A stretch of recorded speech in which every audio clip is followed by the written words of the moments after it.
Assalamualaikum warahmatullahi wabarakatuh. Kembali lagi dengan saya Nazgianto. Di video kali ini saya akan membagikan sejarah singkat Candi Borobudur. Siapa sih yang tidak tahu Candi Borobudur? Ya, Candi Borobudur adalah satu dari 7 keajaiban dunia yang ada di dunia ini. Tanpa basa-basi, langsung saja kita masuk ke sejarah singkat Candi Borobudur.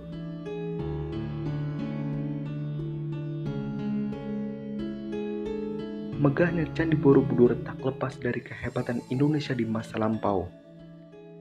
Seperti ucapan Bung Karno, agar kita mempelajari api sejarah kita, sepatutnya kita tahu bagaimana Candi Borobudur tersebut megah berdiri hingga sekarang ini. Berikut ini merupakan sejarah singkat Candi Borobudur yang megah tersebut.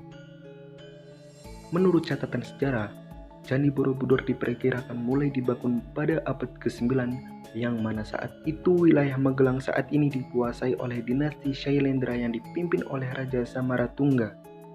Raja bertitah untuk membangun sebuah pembangunan candi yang kala itu dipimpin oleh seorang arsitek bernama Gunadarma. Tanpa bantuan kecanggihan teknologi masa kini, Gunadarma menggambar Candi Borobudur yang luasnya mencapai ratusan meter persegi itu.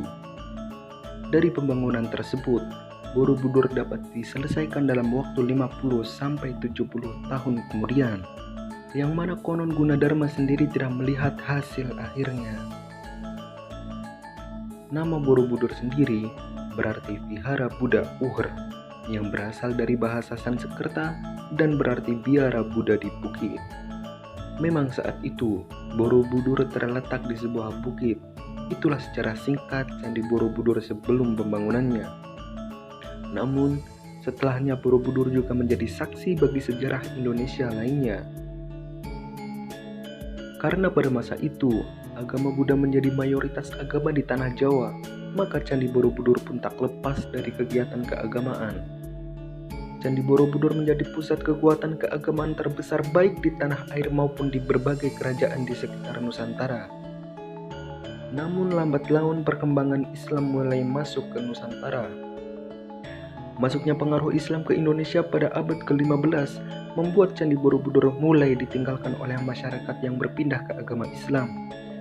Sempat ada beberapa waktu Borobudur terlupakan serta beberapa kali Borobudur semakin terlupakan saat terjadi letusan Gunung Merapi yang mengakibatkan tergubur abu vulkanik. Dalam sejarah singkat Candi Borobudur di masa kolonialisme Belanda, yakni tepatnya pada tahun 1814, Sir Thomas Stamford Raffles berhasil mengungkap keberadaan Candi Borobudur. Raffles mendapat informasi bahwa ada sebuah bangunan besar yang tertimbun abu vulkanik di Jawa. Terhitung, Borobudur terlupakan hingga 10 abad lamanya hingga ditemukan oleh Raffles. Kondisi dari Borobudur yang sempat terlupakan saat itu tak hanya tertimbun abu vulkanik saja, namun juga dipenuhi dengan semak belukar sehingga tidak terlihat bentuk dan rupanya, yakni berantakan dan terpendam sebagian. Candi Borobudur memiliki tinggi yang mencapai 42 meter. Namun saat ditemukan dan hingga kini tingginya adalah 34,5 meter saja. Ada tingkatan yang memang terkubur dan dibiarkan terkubur karena alasan menguatkan pondasi candi. Dan yang kedua adalah karena tingkatan terbawah memiliki gambar panel hubungan suami istri. Hingga pada akhirnya ditemukan dan dilakukan pemugaran serta berbagai usaha rekonstruksi candi yang dimulai sejak saat penjajahan Inggris dan juga Belanda. Pemugaran semenjak Indonesia merdeka pun terhitung dalam sejarah singkat Candi Borobudur, baik dari usaha dalam negeri hingga dari berbagai belahan dunia. Meskipun kini Candi Borobudur tidak lagi masuk dalam 7 keajaiban dunia, namun Borobudur tetap masuk dalam situs warisan dunia oleh UNESCO pada tahun 1991 setelah restorasi panjang terhadap Candi Buddha terbesar di dunia ini. Borobudur juga masuk dalam daftar memori dunia, diusulkan bersama cerita Panji, gerakan non-blok, dan tsunami Aceh. Sedangkan 4 dokumen yang telah masuk dalam daftar memori dunia milik UNESCO dari Indonesia adalah Ila Galigo dari Sulawesi, Negara Kertagama, Babat Diponegoro, serta Konferensi Asia Afrika menunjukkan betapa kayanya sejarah dan budaya Indonesia pada dunia.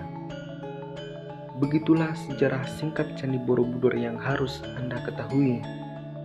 Semoga video ini bisa bermanfaat untuk saya dan untuk kalian semua para pendengar video ini. Jangan lupa like video ini, komen video ini, dan jangan lupa share ke teman-teman kalian agar mereka juga mendapatkan ilmu dari video ini. Dan jangan lupa untuk subscribe channel ini agar channel ini semakin berkembang. Terima kasih. Wassalamualaikum warahmatullahi wabarakatuh.